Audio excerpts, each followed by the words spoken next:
Amazing. नमस्कार विद्यार्थी मित्रांनो, तुम्हा सर्वांचं स्कॉलरटिक स्टार या यूट्यूब चॅनलमध्ये हार्दिक स्वागत. आज आपण प्रज्ञाशोध सामान्य ज्ञान परीक्षा इयत्ता पहिली सराव प्रश्नपत्रिका क्रमांक 2 पाहणार आहोत. यासाठी सुरुवातीला आपण उतारा काळजीपूर्वक वाचायचा आहे. आपला प्रश्न 1 व 2 यासाठी जो उतारा दिलेला आहे तो उतारा कशाच्या संबंधित आहे आणि त्या उतार्यामध्ये काय दिलेले आहे, कशाचं वर्णन दिलेले आहे हे मुलांनी काळजीपूर्वक वाचायचं आहे. इयत्ता पहिलीची मुलं आहेत. मुलांना वाचनाची आवड हवी, वाचनाची गोडी हवी. त्यांनी रोज एक छोटा छोटा पॅराग्राफ वाचायला हवा. त्यामुळं त्यांचं वाचनावरचं एक प्रॅक्टिस होऊन जाईल आणि त्यांना व्यवस्थित वाचन करता येईल. चला तर मग आपण उतारा काळजीपूर्वक वाचूयात. शेजारच्या गावात एक किल्ला आहे. त्याच्या आजूबाजूला पळसाची व वडाची झाडे आहेत.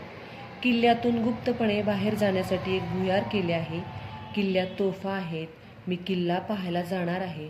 काही किल्ले सागरी असतात तर काही डोंगरी असतात. तर प्रश्न पहिला आहे, शेजारच्या गावात काय आहे? शेजारच्या गावात काय आहे? तर आपण उतारा पाहिला, आपल्याला समजलं की शेजारच्या गावात किल्ला आहे, म्हणून पर्याय क्रमांक 3 हे उत्तर बरोबर येणार आहे. प्रश्न पुढचा, किल्ल्यात व किल्ल्याच्या परिसरात काय आहे? बघा, इथं किल्ल्यात आणि किल्ल्याच्या परिसरात काय दिले आहे हे समजून घ्यायचं आहे. किल्ल्यात वडाची झाडे, तोफा, शाळा, भुयार यापैकी किल्ल्यामध्ये तोफा आहेत. किल्ल्याच्या आतमध्ये एक गुप्तपणे बाहेर जाण्यासाठी एक भुयार आहे आणि किल्ल्याच्या आजूबाजूला परिसरात वडाची झाडे आहेत, म्हणून पर्याय क्रमांक 4 हे उत्तर आपलं बरोबर येणार आहे. फक्त अ, ब आणि ड हे उत्तर आपलं बरोबर आहे. पुढील प्रश्न 3 व 4 साठी एक कविता दिलेली आहे. कविता अतिशय काळजीपूर्वक वाचायची आहे आणि त्याखालील प्रश्न सोडवायचे आहेत.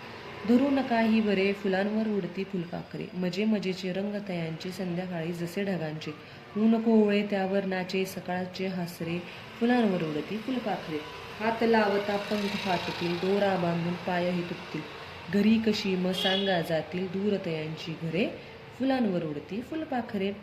ही कविता फुलपाखरांवरची आहे. प्रश्न समजून घेऊयात. फुलांवर कोण येऊन बसतात? तर फुलांवर फुलपाखरे येऊन बसतात. पर्याय क्रमांक 2 हे उत्तर बरोबर आहे. पुढचा प्रश्न आहे, दोरा बांधल्यावर काय तुटतील? कविता वाचल्यानंतर असं समजतं की हात लावल्यानंतर पंख फाटतील, पण दोरा बांधल्यानंतर फुलपाखराचे पाय देखील तुटतील, म्हणून दोरा बांधल्यावर काय तुटतील? प्रश्न काळजीपूर्वक समजून घ्यायचा आहे.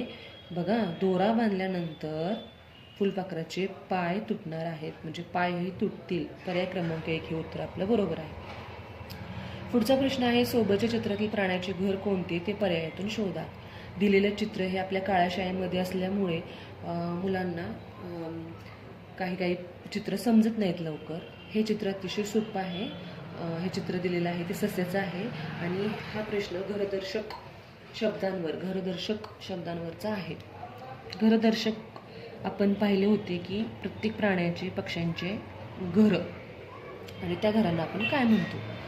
हा अभ्यास आपल्या इयत्ता पहिलीच्या मुलांना आहे. ससा हा बिळात राहतो, म्हणून सशाचं घर हे बिळ आहे. पर्याय क्रमांक 1 उत्तर बरोबर आहे. पुढील प्रश्न आहे, सा व पाळा या अक्षरापासून तयार होणाऱ्या अर्थपूर्ण शब्दाचे पहिले अक्षर कोणते?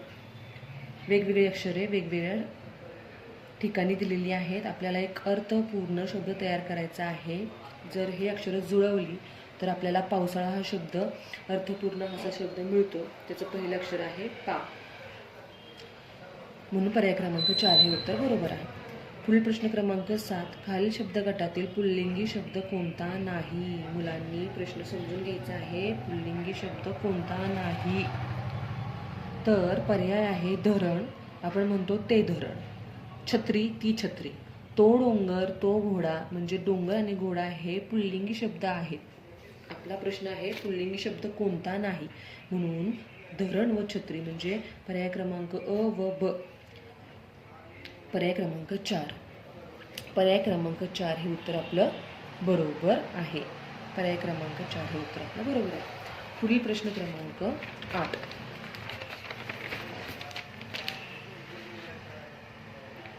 प्रश्न क्रमांक 8. रवींद्रनाथ टागोर यांना कोणते संबोधन वापरतात? सामान्य ज्ञानवरील हा प्रश्न आहे.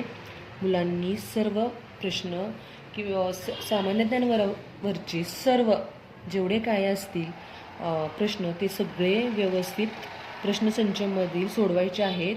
सोडवल्यानंतर त्यांना समजणार आहे, त्यांचं पाठांतर होणार आहे. रवींद्रनाथ टागोर यांना गुरुदेव असे म्हणतात.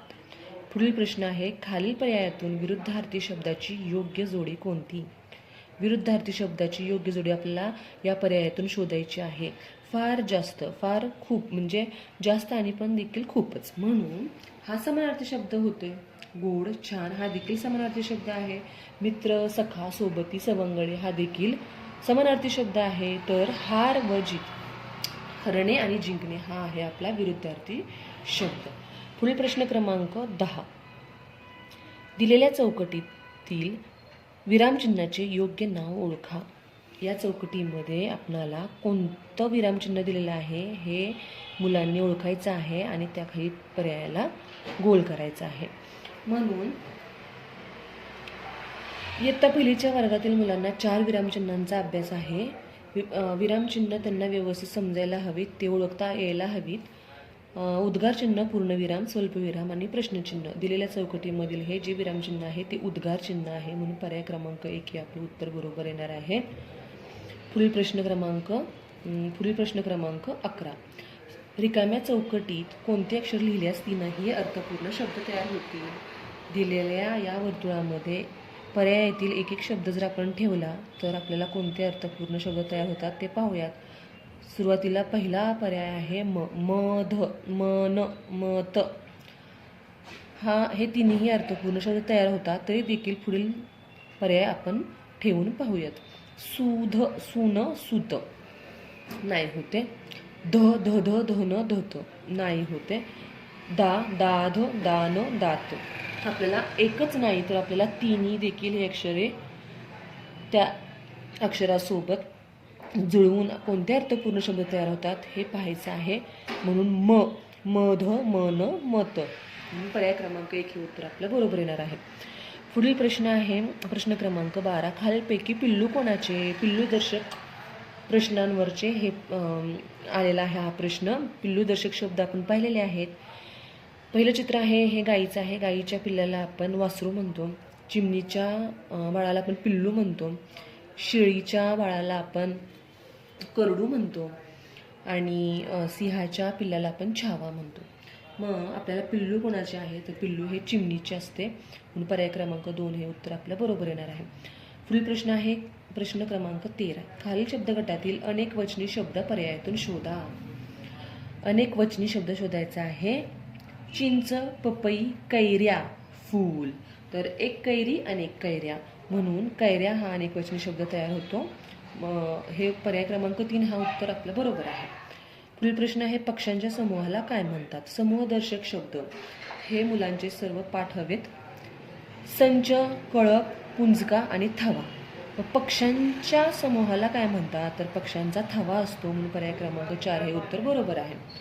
शेवटचा प्रश्न आहे खालील पर्यायातून अशुद्ध शब्द कोणता आहे? अशुद्ध शब्द म्हणजे काना, मात्रा, वेलांटी, अनुस्वार चुकीच्या ठिकाणी दिलेला असेल तर तो अशुद्ध शब्द असतो. म्हणून पाहूयात आपण पर्याय काय आहेत. भीषण, पेरू, कापूस. आता भीषण हा शब्द चुकीचा आहे आणि कापूस हा देखील शब्द चुकीचा आहे. पला दुसरा उकार असतो, म्हणून पर्याय क्रमांक ज्याच्यामध्ये अ आणि क असेल तो पर्याय आपला अशुद्ध शब्दाचा असणार आहे. म्हणजे अ आणि क कुठे आहे तर फक्त अ आणि क. पर्याय क्रमांक 3 हे उत्तर आपलं बरोबर येणार आहे.